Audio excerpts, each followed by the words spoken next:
Hi hello ನಮಸ್ಕಾರ ಎಲ್ರಿಗೂ welcome back to ನಿಕ್ಕಿಸನ್ನು ಯೂಟ್ಯೂಬ್ ಚಾನಲ್. ಫಟಾಫಟ್ ಅಂತ 5 ನಿಮಿಷದೊಳಗೆ ನಾವು ಒಮ್ಮೆ ಟ್ರೈ ಮಾಡಿ ನೋಡಿ. ಇದಕ್ಕೆ ಬೇಕಾದಂಥ ಐಟಮ್ಸ್ ಇಲ್ಲೇ ಇದೆ ನೋಡಿ. ಒಣಮೆಣಸಿನ್ಕಾಯಿ, ಈರುಳ್ಳಿ, ಬೆಳ್ಳುಳ್ಳಿ, ಹಸಿ ಕಾಯಿ ತುರಿ, ಹುಣಸೆ ಹಣ್ಣು, ಉಪ್ಪು, ಬೇಳೆ, ಕಡಲೆಬೇಳೆ, ನುಗ್ಗೆ ಸೊಪ್ಪು ಇಷ್ಟಿದ್ರೆ ಸಾಕು. ಫಸ್ಟಿಗೆ ಒಂದು ಗ್ಯಾಸ್ ಸ್ಟವ್ ಆನ್ ಮಾಡಿಬಿಟ್ಟು ಒಂದು ಪ್ಯಾನ್ ಇಟ್ಕೊಳ್ಳಿ. ಅದರಲ್ಲಿ ಸ್ವಲ್ಪ ಎಣ್ಣೆ ಹಾಕ್ಕೊಳ್ಳಿ. ಅದಕ್ಕೆ ಫ್ರೈ ಮಾಡೋದಕ್ಕೆ ಎಷ್ಟು ಬೇಕಾಗುತ್ತೋ ಅಷ್ಟು ಹಾಕ್ಕೊಳ್ಳಿ ಸಾಕು. ಅದು ಹಾಕ್ಕೊಂಡಾದ್ಮೇಲೆ ಸ್ವಲ್ಪ ಕಾಯೋದಕ್ಕೆ ಅಂತ ಬಿಡಿ. ಕಾಯ್ದಾದ್ಮೇಲೆ ಅದಕ್ಕೆ ನೀವು ಕಡಲೆಬೇಳೆನ ಹಾಕ್ಕೊಳ್ಳಿ. ಫಸ್ಟು ಕಡಲೆಬೇಳೆನ ಸ್ವಲ್ಪ ಫ್ರೈ ಮಾಡಬೇಕು. ಫ್ರೈ ಮಾಡ್ತಾ ಇರಿ. ಫ್ರೈ ಆಗಿದೆ ಅಂತ ಗೊತ್ತಾದಮೇಲೆ ನೀವು ಉದ್ದಿನಬೇಳೆನ ಅದಕ್ಕೆ ಹಾಕ್ಕೋಬೋದು. ಉದ್ದಿನಬೇಳೆನೂ ಹಾಕ್ಕೊಂಡು ಚೆನ್ನಾಗಿ ಸ್ವಲ್ಪ ಅದು ಇದು ಎರಡನ್ನೂ ಫ್ರೈ ಮಾಡಿ. ಎರಡು ಸ್ವಲ್ಪ ಕಲರ್ ಬರುತ್ತೆ ನೋಡಿ, ನಿಮಗೆ ಅನಿಸುತ್ತೆ ಇದು ಸ್ವಲ್ಪ ಫ್ರೈ ಆಗಿದೆ ಅಂತ. ಸೊ ಅಲ್ಲಿವರೆಗೂ ಚೆನ್ನಾಗಿ ಫ್ರೈ ಮಾಡಿ. ನೀವು ಚೆನ್ನಾಗಿ ಫ್ರೈ ಮಾಡಿದಷ್ಟು ಚೆನ್ನಾಗಿ ಟೇಸ್ಟ್ ಬರುತ್ತೆ.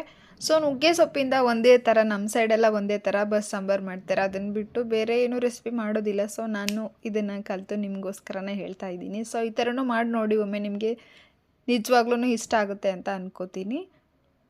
ನಾನು ಯೂಟ್ಯೂಬಲ್ಲಿ ಇವಾಗಲೇ ವ್ಲಾಗ್ ಸ್ಟಾರ್ಟ್ ಮಾಡಿರೋದು. ಸೊ ಸ್ಟಾರ್ಟ್ ಆದಾಗಿಂದನೂ ನನಗೆ ತುಂಬ ಪ್ರೋತ್ಸಾಹ ಕೊಡ್ತಾ ಇದ್ದೀರಾ, ಹಾಗೆ ಒಳ್ಳೊಳ್ಳೆ ಪ್ರತಿಕ್ರಿಯೆ ಸಿಗ್ತಾ ಇದೆ. ಸೊ ಇದರಿಂದ ನಾನು ಯೂಟ್ಯೂಬ್ ಚಾನಲಲ್ಲಿ ಮುಂದುವರಿಬೇಕು ಅಂತ ಅಂದ್ಕೊಂಡಿದ್ದೀನಿ. ಸೊ ನಿಮಗೆ ಇದೇ ಥರ ಒಳ್ಳೊಳ್ಳೆ ಕುಕ್ಕಿಂಗ್ ವ್ಲಾಗ್ಸ್ ಆಗಲಿ, ನಿಮಗೆ ಎಂಟರ್ಟೈನ್ಮೆಂಟು ಕಂಟಿನ್ಯೂಸ್ ಆಗಿ ಇನ್ಮೇಲೆ ನಾನು ಸ್ಟಾಪ್ ಕೊಡ್ತಾನೆ ಇರ್ತೀನಿ. ಸೊ ಫ್ರೈ ಆಗಾದಮೇಲೆ ನೋಡಿ, ಈರುಳ್ಳಿ ಬೆಳ್ಳುಳ್ಳಿ ಹಾಕ್ಕೊಂಡು ಅದನ್ನು ಚೆನ್ನಾಗಿ ಫ್ರೈ ಮಾಡ್ಕೊಳ್ಳಿ. ಮತ್ತು ಅದ್ರ ಜೊತೆ ಒಣಮೆಣ್ಸಿನ್ಕಾಯಿನೂ ಹಾಕ್ಕೊಳ್ಳಿ. ಅದನ್ನು ಚೆನ್ನಾಗಿ ಫ್ರೈ ಮಾಡ್ಕೊಳ್ಳಿ. ಸ್ವಲ್ಪ ಫ್ರೈ ಆಗಿದೆ ಅಂತ ನಿಮಗೆ ಗೊತ್ತಾಗುತ್ತೆ ನೋಡಿ, ಅಲ್ಲಿವರೆಗೂ ಫ್ರೈ ಮಾಡ್ಕೋಬೇಕು ಅದನ್ನು.